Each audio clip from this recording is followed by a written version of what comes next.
வணக்கம் நண்பர்களே. இப்போ இன்றைக்கி வந்து நம்ம பெருவிடை கிராஸ் நாட்டுக்கோழி குஞ்சுகள் வளர்ப்பில் 27வது நாள். அந்த நேரத்து ஒரு குஞ்சு வந்து ஒரு மாதிரியாக சொக்கிக்கிட்டு நின்றுச்சு. மெடிசன் ஊற்றுனாலும் அந்த குஞ்சு இறந்து போச்சு. காலையில் கூண்டை திறந்தப்போ பார்த்தா கூண்டுக்குள்ளே இறந்து கிடந்துச்சு. அதுக்கப்புறம் மிச்ச கோழிகள்லாம் என்ன பண்ணுதுன்னு பார்த்திங்கன்னா, அது அழகாக வந்து தாயோடு மேய்ஞ்சிக்கிட்டு இருக்குது. அது எதுவும் பிரச்சனை இல்லை. அப்போது நான் கம்பும் தவிடும் வச்சுருக்கேன். எல்லாத்தையுமே நல்லா சாப்பிட்ருச்சு. இப்போ வந்து நம்ம பெருவிடை மயில் கருப்புக்கு வந்து எதுவுமே காலையிலேருந்து வைக்காமல் வந்திருக்காங்க. இதுக்கு வந்து நான் ரவை வைக்கிறேன். ஏன்னா அந்த எச்சம் ஒட்டுற பிரச்சனை இருந்தது இல்லையா, அதுக்காக வந்து பார்த்திங்கன்னா ரவை விட்டுறேன். இந்த கோழியை வந்து நான் தான் திறந்து விட்டேன். அந்த குஞ்சுகளுக்கு வந்து பார்த்திங்கன்னா ஆசன பகுதியில் ஒரு 3 குஞ்சுகளுக்கு ஒட்டி இருந்துச்சு பாருங்கள். அது இன்னும் தொடர்ந்துக்கிட்டு தான் இருக்குது. அந்த குஞ்சுகளுக்கு வந்து பார்த்திங்கன்னா அதை லைட்டாக வந்து க்ளீன் பண்ணி விட்டுட்டு மறுபடி வந்து அந்த வலைக்குள்ளே வந்து பார்த்திங்கன்னா போட்டேன். இப்போ 8 குஞ்சுகள் இருக்குது இதில்.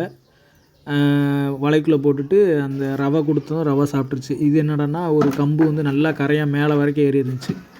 அதனால் இந்த குஞ்சுகளுக்கு இந்த கரையான இறையா கொடுத்தோம்னா நோய் எதிர்ப்பு சக்தி நல்லாயிருக்கும் அப்படிங்கிறதுக்காண்டி இந்த கம்பை எடுத்து போட்டு விட்டேன். அந்த வலைக்குள்ளேருந்து கோழி எடுத்து வெளியில் விடவும் குஞ்சுகள்லாம் நல்லாவே சாப்பிட்டுச்சு. இன்றைக்கி வந்து இதுக்கு கரையான் உணவு வந்து பார்த்திங்கன்னா நல்லா திருப்திகரமாக கிடச்சிருக்கு. எல்லா குஞ்சுகளும் நல்லா சாப்பிட்டுச்சு. இந்த பாருங்கள் கரையான் எவ்வளோ கரையான் இருக்குன்ட்டு. இது இப்போ மழை பெஞ்சதுக்கப்புறம் தான் இவ்வளோ இது வந்து பார்த்திங்கன்னா ஏறி இருக்குது. நான் கவனிக்கவே இல்லை. சல்லுன்னு மேலே வரைக்கும் ஏறி இருக்குது.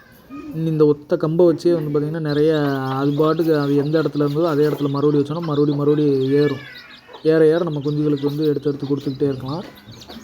கரையான் உற்பத்தி பண்ணுறது வந்து பானைக்குள்ளே வச்சு தான் உற்பத்தி பண்ணணும் அப்படியெல்லாம் கிடையாது. ஒரே இடத்துல வந்து டிஸ்டர்ப் பண்ணாமல் வந்து ஏதாவது ஒரு கம்புகளை நீங்கள் அப்படியே வச்சுட்டிங்கன்னு சொன்னால், மழை பெய்யுது இல்லை வந்து பார்த்திங்கன்னா அதில் தண்ணி ஊற்றி விட்டிங்கன்னு சொன்னால் கரையான் மேலே வரைக்கும் ஏறிடும். அதில் எவ்வளோ ஏறிச்சு பார்த்திங்கன்னா. இது வந்து கோழி குஞ்சுகளுக்கு வந்து பார்த்திங்கன்னா நல்ல ஒரு தீவனம். இப்போ அந்த பெருவிடை கிராஸ் நாட்டுக்கோழியோட குஞ்சுகளும் வந்து பார்த்திங்கன்னா இந்த கரையானை வந்து நல்லா சாப்பிடுது. இன்றைக்கி நம்ம கோழி குஞ்சுகளுக்கு வந்து பார்த்திங்கன்னா ஸ்பெஷல் அப்படின்னு சொல்லி சொன்னால் கரையான் தான். இந்த பாருங்கள் எல்லா குஞ்சுகளும் வந்து பார்த்திங்கன்னா போட்டு பிறக்குது. நல்லா வந்து சாப்பிடுது. அந்த கோழி வந்து இதை வந்து பக்கத்தில் நெருங்க விட மாட்டேங்குது. இது கூட பரவாயில்ல. இதுகளுக்கு இன்றைக்கி 27 நாள் ஆயிடுச்சு.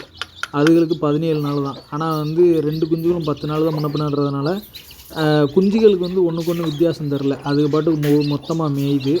தாய்க்கோழி தான் கொத்துது. சரி பிரச்சனை இல்லை. அடுத்து வெளிமேய்ச்சலுக்கு போகிறப்ப எல்லா குஞ்சுகளும் ஒன்று போல் போயிட்டு ஒன்று போல் வந்துடும். இந்த குஞ்சை வந்து பெரிய கோழி குத்தி விட்டு. ஓகே நண்பர்களே, அடுத்தடுத்த வீடியோஸில் வந்து நம்ம இந்த பெருவிடை கிராஸ் கோழிகளோட குஞ்சுகள் வளர்ச்சியை நம்ம பார்ப்போம். அடுத்து மயில் கருப்பு குஞ்சுகளையும் நம்ம வந்து பார்த்திங்கன்னா சேர்த்தே பார்த்துருவோம் நண்பர்களே. சேனலை வந்து சப்ஸ்கிரைப் பண்ணுங்கள். தேங்க்யூ.